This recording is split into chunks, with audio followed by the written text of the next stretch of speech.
Hemos sido responsables para que Aragón cuente con un presupuesto en tiempo y forma, un presupuesto que nos sirva para garantizar los servicios públicos y las inversiones.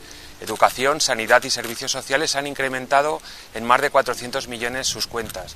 También se incrementa el presupuesto en más de 300 millones de euros las partidas destinadas al apoyo del sector productivo aragonés, el que crea trabajo y fija población en el territorio. Pero además en un departamento inversor como es el de vertebración del territorio que gestiona Xunta Aragonesista se ha incrementado en un 32% el presupuesto, promoviendo el empleo, garantizando el derecho a la vivienda, la lucha contra la despoblación y la movilidad sostenibles.